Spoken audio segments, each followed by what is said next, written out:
بسم اللہ الرحمن الرحیم۔ السلام علیکم۔ نور اللہ آپ کی خدمت میں حاضر ہے۔ جاسوسوں کی جاسوسیاں ہوتی رہیں اور پھر گرفتاریاں بھی شروع ہو گئیں۔ دنیا کی نمبر 1 ایجنسی میں کیا کھیل چل رہے تھے اور کس طرح سے اس کو ذاتی مقاصد کے لیے استعمال کیا جا رہا تھا اور کس طرح سے آپریشن کلین اپ ہو رہا ہے۔ تو آج میں جو پریزنٹ سیاسی صورتحال ہے اس کے بجائے صرف جاسوسیوں پہ بات کروں گا۔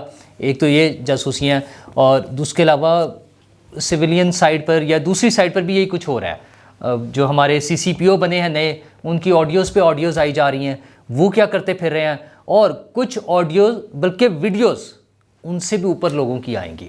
وہ کون ہیں اور کب آ جائیں گی؟ تو اور ایک ایشو چھوٹا سا معیشت کا، تو وہ خواجہ آصف صاحب کا بیان ہے، وہ پتہ نہیں کیا کرنا چاہ رہے ہیں اس ملک کے ساتھ۔ ایک سے ایک بڑا نمونہ بیٹھا ہوا ہے۔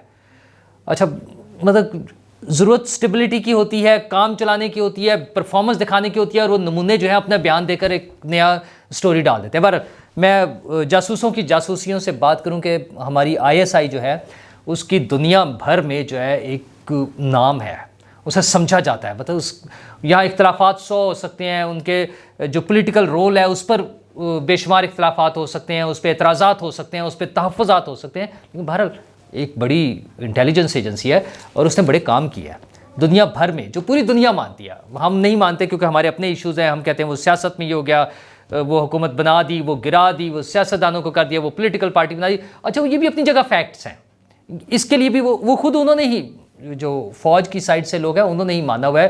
جب باجوہ صاحب جب بیٹھ کر بتا دیتے ہیں کہ ہم نے یہ کیا اور ہم یوں کر رہے تھے، ہم یوں کر رہے تھے، تو اس لیے اس پہ تو ڈبیٹ ہے ہی نہیں۔ مسئلہ کیا ہوا ہے؟ مسئلہ یہ ہوا ہے کہ آئی ایس آئی کہ جو چیف ہے وہ ایک پریسٹیجس بڑی پوسٹ تھی۔ اچھا، وہ اس کا رول یہ ہوتا تھا، انٹیلیجنس کا کام ہے، تو انہوں نے جو ان کا گیون فریم ورک میں دیا ہوا، جس میں پولیٹیکل ونگ بھی ہمیشہ سے رہا ہے، باقی جو کام تھے وہ کر رہے تھے، اور وہ بڑے top level per with in اپنے آئی ایس آئی انہوں نے میجر جنرلز اور بریگیڈیئرز، یا بلکہ اس سے بھی اوپر، وہاں پر بس ان کے بارے میں انہیں پتہ ہوتا تھا یہ کون ہے، کہاں لگ رہے ہیں، کیا ہو رہا ہے۔ اس سے نیچے ان کا تعلق نہیں ہوتا تھا۔ مطلب جہاں تک ہم نے دیکھا، جو تھوڑا سا اپنی ہوش میں یا جن کو پڑھا اسٹڈی کیا تھوڑا سا پیچھے جا کر، جنرل جمشید گلزار سے آپ شروع کر لیں، پھر جنرل احسان آئے، مشرف صاحب کے دور سے ہم اگر کر لیں تو پھر جنرل کیانی صاحب آ گئے۔ اچھا، جنرل مشرف صاحب کے دور میں ایک اور پالیسی تھی، اس کے مطابق چلتے رہے۔ کیانی صاحب آئے، ظاہر ہے پالیسی شفٹ ہوا، پیپلز پارٹی کی حکومت، ابھی وہ آئی ایس آئی چیف تھے پہلے، پھر وہ خود چیف بن گئے، تو ایک پالیسی شفٹ بھی تھا، ساری چیزیں اسی طرح سے چلتی رہیں۔ جنرل ندیم تاج آ گئے، پھر جنرل پاشا آ گئے، پھر جنرل ظہیر الاسلام آ گئے، پھر جنرل رضوان اختر آ گئے۔ اچھا، آرمی چیف بھی چینج ہوتے رہے، پالیسیاں بھی چینج ہوتی رہی، حکومتیں بھی چینج ہوتی رہی، اس کے مطابق بھی پالیسیاں چینج ہوتی رہی، کوئی ایشو نہیں تھا، سب اپنا اپنا کام کرتے جاتے تھے۔ ہاں، ادارے کی جو پالیسی ہے، جو باس کی پالیسی ہے، جیسے وہ پریس کانفرنس جب ہوئی کہ آرمی چیف جس طرف دیکھتا ہے پوری فوج اس طرف دیکھتی ہے، 6 لاکھ یا 8 لاکھ جتنی بھی فوج ہے وہ اس طرف دیکھتی ہے، اس کے مطابق سارا چلتا رہا۔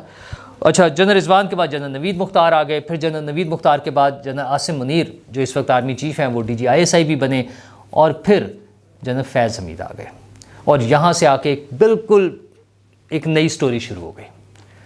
مطلب وہ چیف جس کا تعلق صرف میجر جنرل اور بڑے بڑے رینکس پر اور بڑے کاموں پہ تھا، ظاہر اس نے کام کرنے نا، وہ چیف ایک ڈپٹی ڈائریکٹر رحمت اللہ سے ڈیل کر رہا ہے، اس کی ڈیوٹیز لگا رہا ہے۔ تو یہ کیسے ہو سکتا تھا کہ ایک چیف جو ہے ایک ڈپٹی ڈائریکٹر لیول کے آفیسر سے ڈیل کر کے اس کی ڈیوٹیز لگا کر اس سے کام لے رہا ہے، لیکن یہی کچھ ہوا۔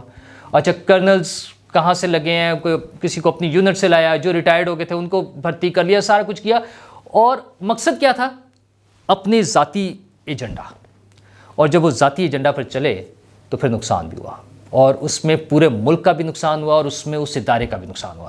پھر آج میجر عادل راجہ جیسے لوگ باہر بیٹھ کے جو ہمارے ملک کی اور ہمارے اداروں کی بدنامی کا باعث بن رہے ہیں، وہ یہ کام تھے سارے۔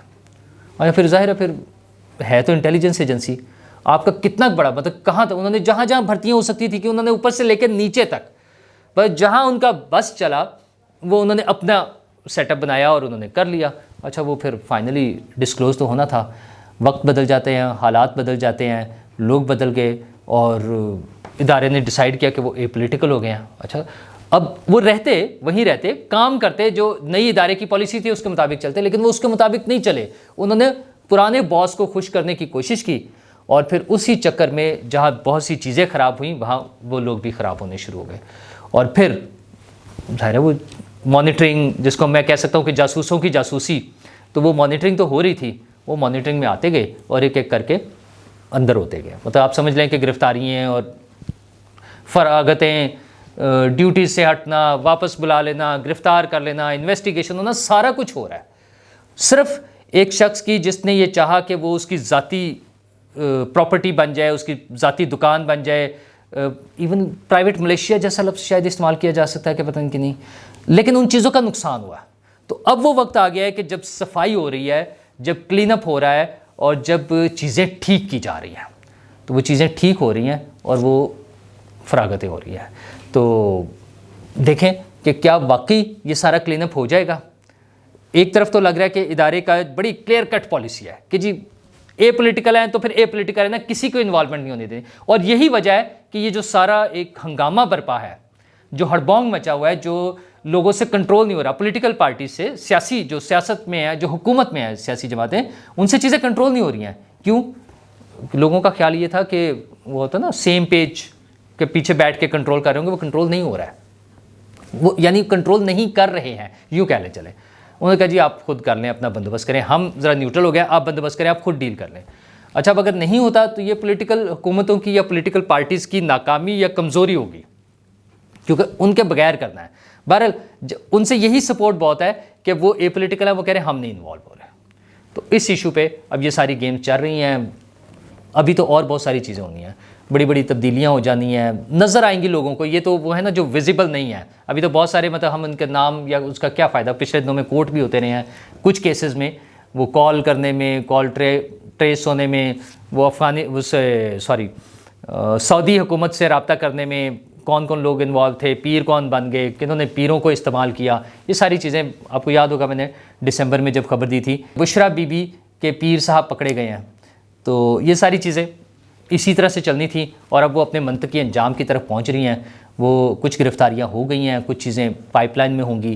آپریشن کلین اپ ہو جانا ہے، یہ چیزیں کلیئر ہونی ہیں ایک دفعہ.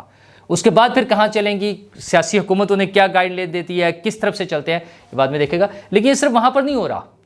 اپنے اس میں دیکھ لیں کہ آڈیو لیکس آئیں، غلام محمد ڈوگر صاحب جو سی سی پی او بنے ہیں ان کے حوالے سے آئیں. اچھا وہ اصل میں تو مظاہر نقوی صاحب کے حوالے سے تھی. چودھری پرویز الہی صاحب ان سے بات کر رہے ہیں، ڈائریکٹ بھی بات کر رہے ہیں، پھر انڈائریکٹ وکلا سے بات کر رہے ہیں کہ ان کا کیس وہاں لگوا دے، اور وہ ویسے ہی لگا. کمال آپ یہ دیکھیں کہ کسی نے یہ نہیں سوچا کہ ایک اتنی بڑی بات ہو چکی ہے تو ایک جج بھی ایک بڑا محترم عہدہ ہوتا ہے، ایک بڑی رسپیکٹ والی جاب ہے، ایک رسپیکٹ والا عہدہ ہے. اچھا رسپیکٹ ہی سب چیز ہوتی ہے اصل میں. پیسے تو پھر ہر کوئی کما لیتے نا. آپ ہاؤسنگ سوسائٹی بنا لیں، اس سے بھی کما لیں گے پیسے، ایمانداری سے بھی کما لیں گے. 2 نمبری کر کے تو پھر بہت ہی لوگوں نے کمائے ہیں اور بہت سارے بھی کما لیں گے، آپ بھاگ بھوگ جائیں اس کے بعد کر کے. تو اتنی رسپیکٹ والے عہدے کے ساتھ جب اس طرح کی باتیں ایسوسیٹ ہو جائیں دنیا بھر میں، صرف الزام بھی ہو تو وہ لوگ ذرا پیچھے ہٹ جاتے ہیں، ڈسٹنس کر لیتے ہیں اور ان چیزوں میں انوالو نہیں ہوتے. ہمارے تو سیدھا سا نام لینے کے بعد وہ بیٹھے ہیں، انہوں نے فیصلہ دے دیا اور ڈوگر صاحب بحال ہو گئے. اب ڈوگر صاحب کی نئی آڈیو آ گئی ہے یاسمین راشد صاحبہ کے ساتھ. ایک تو ویسے جنرل بات چیز تو وہی ہے کہ حال چال پوچھ رہی ہے، لیکن جو انہوں نے پوچھا کہ رات ہماری آرام سے گزر جائے گی. آپ یہ سوچیں کہ ایک خان صاحب کی پارٹی کو اپنا وقت گزارنے کے لیے، چاہے پہلے وہ سردیاں کہتے تھے، آپ کو یاد ہوگا کہ D G I S I کے لیے انہوں نے ایک بہانہ بنایا ہوا تھا، وہ میں سردیاں گزارنا چاہ رہا تھا. اور ساتھ یہ بھی بتایا تھا کہ اگر D G I S I فیض حمید صاحب کے بارے میں وہ کہتے تھے کہ اگر وہ رہتے تو میرے خلاف عدم اعتماد کی تحریک نہ آتی.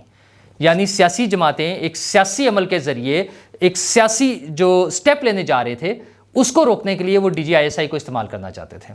بہرحال تو اب وہ سمجھتے ہیں کہ وہ رات آرام سے گزارنے کے لیے یہ جو وہ ہونا ہے سارا جیل بھرو تحریک کے لیے اور فیوچر کے لیے، یہ تو ہے نا انہوں نے دی ہوئی ہے، بدھ کی تاریخ دی ہوئی ہے، اس کے لیے انہیں غلام محمد ڈوگر صاحب چاہیے تھے. اور ارینجمنٹ کیا ہو رہے ہیں، ججز سے باتیں، پرویز الہی صاحب بات کر رہے ہیں، اور اب تو اتنی اوپن ہو گئی ہیں چیزیں، اس سے زیادہ کیا ہوگا. اچھا ایک طرف یہ ہو گئی ہیں تو دوسری طرف اور ویڈیوز تیار ہیں. ویڈیوز کون سی تیار ہیں جی؟ آ رہی ہیں بس مارکیٹ میں کہ اعلیٰ عدالتی شخصیت کیش وصول کر رہی ہے. اچھا ویسے تو ہونا پھر بھی کچھ نہیں ہے اس میں بھی. آپ مجھے تو لگتا ہے کہ عدالت نے نوٹس لے لینا کہ یہ بتائیں یہ ویڈیو بنائی کس نے، اس کو پکڑ کے اندر کر دیں. پہلے تو جس نے ریلیز کیا اس کو اندر کریں، اور اس کے بعد جس نے بنائی ہے اس کو ڈھونڈیں اور اس کو اندر کر دیں. جس نے پیسے لیے اس کی خیر ہے. نظام انصاف کمال کا نظام انصاف ہے ہمارا، کس نے پوچھنا ہے؟ یہ ملک ایسے ہی جو ہے نا 130/139 پہ نہیں پہنچا ہے، نظام انصاف میں دنیا میں ہمارا نمبر جو ہے 130/139 یہ ایسے ہی نہیں آیا، اس کی وجہ ہے تو ویسے تو اس سے پرانے ججز کے جو ہے وہ جاوید اقبال صاحب ہیں، وہ بھی ریٹائرڈ ہیں، چلے اس کے نیب کے جو چیئرمین تھے ان کا کسی نے کیا کر لیا، ان کی جو ویڈیوز اور آڈیوز آ گئی تھی، وہ خاتون سامنے تھی، روتی تھی بیچاری کہ میرے ساتھ یہ زیادتی ہو رہی ہے، مجھے بلیک میل کیا جا رہا ہے، مجھے ہراس کیا جا رہا ہے، کسی نے کچھ نہیں پوچھا، کچھ نہیں. ہاں جو طاقتور ہے اس کو 100 سلام، سب اس کے ساتھ ہے، وہ چلتا جا رہا ہے. دوسرا ہماری اکانومی کی حالت ویسی بری ہے، ڈالرز ہمارے پاس ہے نہیں پورے ملک، مطلب حکومت کے پاس نہیں ہے، تو حکومت تھوڑا سا آسرا دیتی رہتی ہے، حوصلہ دیتی رہتی ہے. بزنس جو چلتے ہیں وہ اسٹیبلٹی پر چلتے ہیں، وہ پرسیپشن کی بیس پہ چلتے ہیں. تو خواجہ آصف صاحب نے کل بیان دے مارا، انہوں نے کہا ہم ڈیفالٹ ہو نہیں رہے، ہم ہو چکے ہیں. مطلب وزیر دفاع صاحب کا کیا کام ہے کہ وہ آ کے سیاست، وہ معیشت کے اوپر بات کریں، اور جو معیشت والا رکھا ہوا ہے اس سے بات کرا لیں، اتنا ہی شوق ہے تو اچھا. لیکن کوئی نہیں پوچھے گا کیونکہ وزیر ہیں، آپس کے جھگڑے ہیں، آپس کے مسائل ہیں، آپس کی محبتیں ہیں، اس کے چکر میں نقصان کیا اس کا. مطلب پاکستان کے حالات بہت برے ہیں اکانومی کے، تبھی تو انہیں یہ کہنا پڑ رہا ہے. لیکن کیا ضرورت ہے کہنے کی؟ پہلے تھوڑے برے حالات ہیں، مطلب جس کا دل چلتا ہے قیمتیں بڑھا رہے ہیں، مطلب اس میں ایک وہ ہو جاتا ہے ذخیرہ اندوزی اور مارلے والی عادت، ادھر سے پکڑ لیں ادھر سے پکڑ لیں، اس کو لوٹ لیں، یہ کر لیں. یہ سارا کچھ اس لیے ہوتا ہے جب اس طرح کی انسٹیبلٹی آتی ہے. کم از کم کوئی ہوپ تو رہنے دیں آپ. مطلب ٹھیک ہے آپ لوگ ڈس اپوائنٹ ہو چکے ہیں، اچھا اتنے ڈس اپوائنٹ ہو چکے ہیں تو کلیکٹیولی بیٹھیں، حکومت اکٹھی بیٹھے اور ریزائن کر دے، چھوڑ دے کہ یار ہم نہیں چلا سکتے. تو پھر اگر جتنے دن ہیں اتنے دن اس طرح کی بونگیاں مارنے کی ضرورت نہیں ہے. یہ حرکتیں کر کے مزید حالات خراب کر رہے ہیں. تو وزیر اعظم صاحب کے تھوڑا سا سوچ لینا چاہیے حضور، ایسے وزراء کو سمجھائیں، اپنے کیبنٹ کو سمجھائیں کہ انہوں نے بات کیا کرنی ہے لوگوں سے جا کے. ان کو یہ پتہ ہونا چاہیے کہ انہوں نے بولنا کیا ہے اور کیا نہیں بولنا.